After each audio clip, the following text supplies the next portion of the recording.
Kali ini aku pengen perlihatkan rumah joglo tapi letaknya di Tangerang. Tepatnya ada di Politeknik Penerbangan Indonesia di Curug. Nah, rumah ini adalah rumah dinas milik Kapustikom di Perhubungan. Beliau adalah Kapten Afirianto. Rumah ini beliau desain sendiri loh, dengan segala arsitektural Jogja, interiornya itu serba Jogja. Kenapa begitu?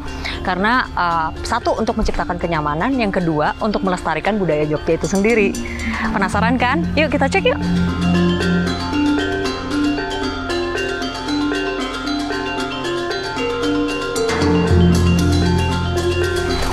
Nah, kalian bisa lihat sendiri kan? Mulai dari kursinya yang terbuat dari solid wood, kemudian pilar yang terbuat dari batang pohon kelapa, kemudian burung-burung, dan nggak lupa cat-catnya dong. Ini beliau bener ambil catnya itu langsung dari Jogja. Jadi pakai cat minyak yang kalengnya kecil-kecil tuh, dan beliau cat sendiri dengan cat minyak warna hijau. Ini hijaunya beda loh dengan hijau-hijau yang mungkin arsitektur Betawi ya. So ini kesan ini, warna-warna seperti ini, simple but it's really authentic Jogja.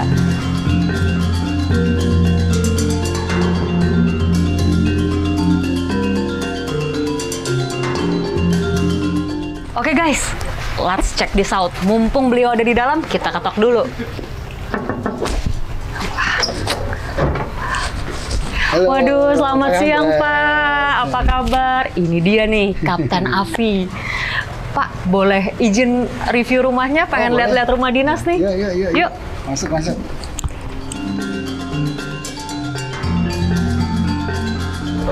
Selamat datang, Mbak Ken, di rumah dinas. Terima kasih. Kita di PPI Curug. Ini rumah dinasnya saya bikin desainnya kayak, karena saya orang Jogja ya. Jadi konsepnya tuh konsep rumah-rumah Jawa ya, rumah yang old style lah ya, tapi dari sini banyak lukisan, kayak galeri, bukan rumah dinas jadinya. Jadi kalau misalnya nanti lagi ngajar stres gitu kan, jadi kalau masuk rumah sini jadi tenang dan adem gitu. Jadinya sebenarnya itu aja sih anunya, konsepnya. Tapi kira-kira nih Pak, yang paling otentik, ini kan Bapak desain sendiri nih kabarnya. Jadi yang paling otentik dari sini kira-kira apa Pak? Yang Bapak benar-benar ngedesain, bangun, kira-kira? Saya sukanya apa ya, kayak kapal ya. Ini kapal aja saya bikin jadi kayak hiasan, ditata gitu ya. Sehingga ternyata kapal itu nggak cuman buat bawa penumpang aja nih. Penumpang di air, tapi juga bisa buat hiasan ya. Jadi ini perahu yang sudah lama kita potong jadi dua, sehingga kita tata, ada lampunya, ada taruh botol-botol di sini sehingga terjadi satu inilah art gitu ya. Jadi iya, ini unik banget loh guys, karena Bapak tidak hanya memotong kapal ini, tapi di refinish ulang menggunakan cat plastik. Jadi kesannya tuh otentiknya dapat banget gitu kan. This is something unique gitu. Terlebih lagi, Bapak jangan-jangan hobi ini nih, Harley Davidson ya. Ininya kelihatan. Ya, ini cuma buat hobi aja. Jadi kalau kita kan harus punya hobi ya. Jadi selain ngajar, kebetulan juga sekarang jadi Kapustikom ya, untuk ngurusin digitalisasi di Kementerian Perhubungan. Sehingga kalau lagi ngajar ya tetap harus ada salurannya ya. Hiburan guys ya gitu. Pak, ini catnya kok unik banget ya. Jadi jadi ini cat-catnya bangunan-bangunan rumah Jawa ya, hijau. Jadi anunya Keraton Jogja ya, itu kan rumahnya mesti dengan cat hijau sehingga menyatu dengan alam, karena kan daun atau pohon itu kan selalu hijau ya. Memang nyarinya di sana, di sini susah di Jakarta. Itu unik banget guys. Terus nggak hanya itu, coba deh kita lihat nih semua arsitekturalnya. Ya sebenarnya sih ini rumah dinas sudah lama ya, dari tahun dibikin mungkin tahun 70-an. Bangunannya gayanya kayak gaya Belanda dan masih asli. Cuman saya finishing aja pakai eranya Jogja ya. Jadi kita soalnya orang Jawi ya, orang Jawi. Terus sama lukisan-lukisan ya. Oke. Di sini kebetulan juga ada lukisan Candi Sewu ya, Roro Jonggrang dengan Bandung Bondowoso. Terus ini Bapak desain sendiri, bikin sendiri? Enggak, gitu ya? ini kan anak IKJ, cuman saya memberikan alur bahwa ceritanya tuh ada cerita steppingnya. Jadi waktu Bandung Bondowoso suka dengan Roro Jonggrang, ya kan? Ya. Terus Roro Jonggrang memberikan syarat untuk bisa bikin candi 1000 dalam 1 malam. Ternyata Bandung Bondowoso karena dia seorang yang sakti menggunakan jin. Nah, kebetulan Roro Jonggrang sendiri dengan ibunya tidak setuju dengan Bandung Bondowoso, karena Bandung Bondowoso itu perang dengan bapaknya Roro Jonggrang, sehingga malam itu dibakarlah lumbung padi sehingga terang. Terus dipukul kentungan supaya ayam juga berkokok, sehingga jinnya hilang semua ya, karena mengingat waktu sudah pagi padahal waktunya masih malam. Pada saat itu ceritanya Bandung Bondowoso murka mengutuk candi yang ke-1000 adalah Roro Jonggrang. Wow, Jadi itulah Candi Sewu. Ya. Jadi Candi Sewu. Jadi itulah filosofi di balik lukisan ini, guys. Kalau dilihat ya, lukisan ini sangat hidup, dan tentunya lukisan ini pun juga yang membuat suasana lebih hidup lagi di rumah dinas. Kira-kira itu aja yang mungkin ya buat ini aja, bahwa kita harus mengenang sejarah ya. Betul. Bahwa sejarah Indonesia itu, khususnya Jawa itu punya makna untuk regenerasi sekarang. Jadi pertama adalah tidak boleh sombong kalau punya kesaktian, kalau punya paras cantik atau cakep gitu tidak boleh ingkar janji kalau sudah menyetujui sesuatu. Kira-kira itu. Wah, luar biasa. Terus kira-kira Pak, ya yang ini Pak, wah ini wanginya enak banget loh. Oh, ini cuman buat pewangi aja, dupanya, dupa Bali. Ya. Terus ada Garuda Wisnu Kencana ya. Di Bali saya mix Bali sama Jawa ya. Jawa. Jadi kayak ada akulturasi budaya, cuma ini Bali mix Jawa Ya, gitu ya. Sebelumnya aku mau tanya nih, Bapak kira-kira kalau tinggal di rumah dinas ini seminggu bisa berapa kali nih Pak? Paling seminggu sekali untuk ngajar. Saya kebetulan masih ngajar di pendidikan penerbang di PPIC Curug ya. Terus juga untuk kalau inspirasi ya. Jadi kalau di kantor kebetulan saya di Pustikom lagi kredit ya, saya bersemedi atau apa ya istilahnya, kita bisa menenangkan diri sambil mempunyai inovasi-inovasi, sambil bagaimana caranya untuk memberikan transfer knowledge kepada siswa-siswa penerbang. Kiranya itu aja.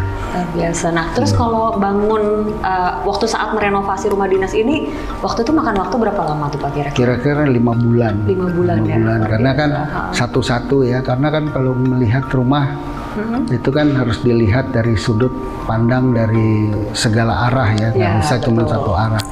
Sehingga mana kira-kira cocok ini, kalau tadinya cuma polos saja terus dibikin gaya Jogja atau Jawa Tengah, itu kira-kira seperti apa gitu ya. Sehingga memang saya nggak bisa gambar, tapi cuma diimajinasikan, visualisasikan ya, gitu ya langsung. sehingga saya memerintahkan tukang ini untuk begini, ini untuk ini, sehingga ini jadilah kira-kira itu. Luar biasa Bapak nih. Beliau ini bukan desainer tapi punya taste-nya luar biasa, seperti melebihi desainer bahkan. Enggak juga. Pak, dulu kondisi sebelum direnovasi gimana ya Pak ya? Ya seperti rumah biasa aja ya, kayak sebelah nanti kalau bisa kita lihat sebelah ya. Itu sebelum direnovasi ya seperti rumah dinas biasa aja. Jadi ya bangunan tua gitu ya, yang mungkin banyak yang nggak kerawat ya. Karena ini kan di samping negara yang rawat juga kita harus bisa merawat, karena kita menempati. Betul, Pak. Karena ini menjadi apa ya, menjadi kita loyal sama negara. Ya kan, jadi nggak cuman apa namanya otomatis negara yang miara, enggak. Kita juga wajib untuk memelihara rumah ini supaya rumah ini tenang, adem, dan bisa ditinggalin.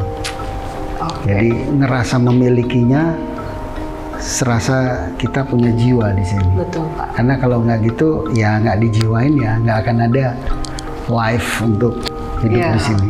Kira-kira itu.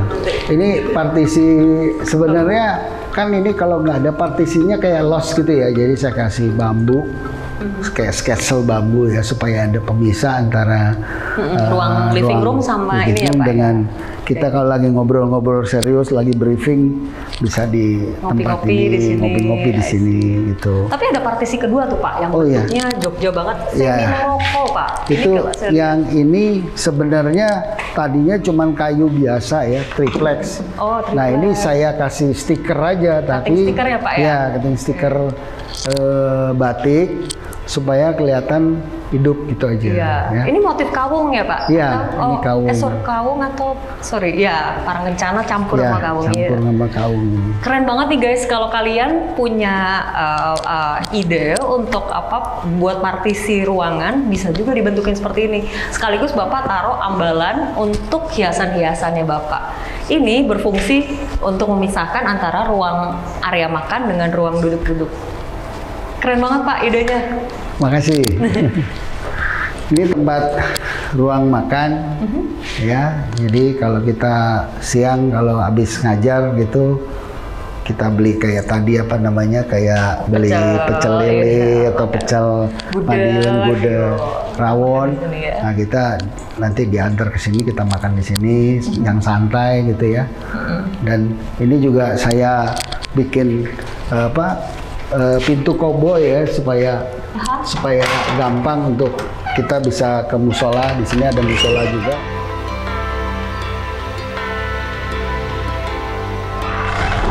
Ini jadi lucu aja jadi. Tuh, terus kira-kira itu, terus saya kasih lukisan juga, ini lukisannya Gatot Kaca. Waduh, ya, baru mulai tuh Pak film Gatot Kaca. Padahal Bapak udah punya duluan ya lukisannya, keren banget. Tuh guys. Nah, jadi ini sama anaknya, saya nggak hafal ceritanya nih, mungkin nanti ada yang bisa jelasin ya cerita Gatot Kaca ini ya. Jadi itu, dan semua kusen saya cat hijau supaya match dari depan sampai belakang. Semuanya inline ya, inline temanya. Nah, oke Pak, terus kita nih udah sampai di dapurnya. Memang dapurnya kita biarkan, Bapak biarkan original ya Pak ya? Original aja yang biasa, jadi nggak saya rubah.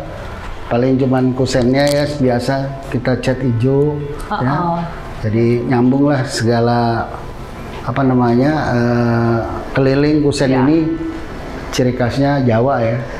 Tapi ada something unik nih Pak. Ini di sini ada loketnya nih. Ya, nah itu cuman nggak saya cat hijau tuh. Tadinya saya mau cat hijau juga. Gitu ya. Loket ini mungkin kalau untuk ngasih makanan, ya, gitu kan? Mungkin dari ruang servis. Ya, dulu seperti itu. Tapi karena pintu tambahan, sehingga ini nggak kepake lagi gitu. Terus Bapak suka masak nggak Pak dulu pas tinggal di sini? Jadi kalau masak sih sering ya, paling kalau malam ya lagi masak di sini, Indomie atau apa kan bisa, simple lah ya. Atau nggak manasin makanan, ada microwave, jadi kita bisa self service lah ya. Selain kita beli di luar, tapi kita bisa juga. Aku mau berbincang dikit nih, kan begitu banyak lukisan pewayangan di rumah ini yang tentunya buat rumah menjadi lebih adem, dan dibalik itu banyak filosofi yang bermakna gitu kan. Nah kira-kira makna tersendiri untuk Bapak apa nih? Jadi kan biasa ya kalau kita lihat rumah modern itu kan banyak ornamen atau gambar-gambar bangunan atau yang lainnya lah yang menunjang bahwa ruangan itu akan hidup ya.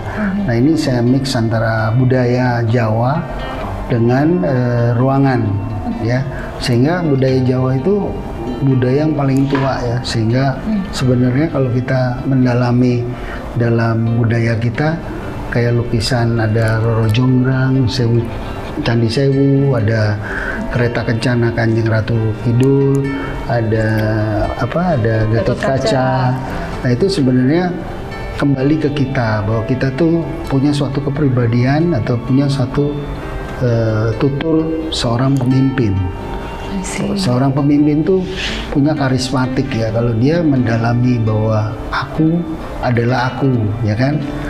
Ya kan, kita diciptakan oleh Tuhan Yang Maha Kuasa. Jadi kita itu sebenarnya tidak boleh terombang-ambing. Kita itu harus punya satu tekad bahwa kalau kita memang mau maju, kita pasti berhasil. Nah, didukung dengan kekuatan-kekuatan yang diberikan oleh budaya kita, budaya Jawa, sehingga orang itu punya karismatik. Ya, kalau orang punya karismatik kan tangan aja kayak yang Semar aja kalau menunjuk itu dia bijaksana. Betul tapi sekali. kalau menunjuk sesuatu itu harus jadi, ya jadi. Kun fayakun. Kalau Allah memberikan restu. Sebenarnya itu aja yang menjadi kekuatan saya orang Jawa, ya. Dan di mana ada terah Jawa dan budaya Jawa, sehingga kita bisa berdiri itu jejak tuh tegak gitu ya, sehingga kemana aja kita pergi pasti dilindungi oleh Gusti Allah dan kita pasti bisa jalan ke depan dengan maju. Itu aja kira-kira sih, dan adem rumahnya. Iya. No wonder makanya Kapten Afi ini karismatik sekali gitu kan. Begitu pertama kali kenalan, wow, luar biasa karismanya. Oke, Kapten, aku terima kasih banyak. Sama-sama, karena udah Ken. diberi kesempatan buat tur di rumah dinas Bapak. Nah, kali ini mungkin gitu aja ya pemirsa. Semoga terinspirasi dan jangan lupa subscribe, like, and put your comment. Okay? See ya. Terima kasih.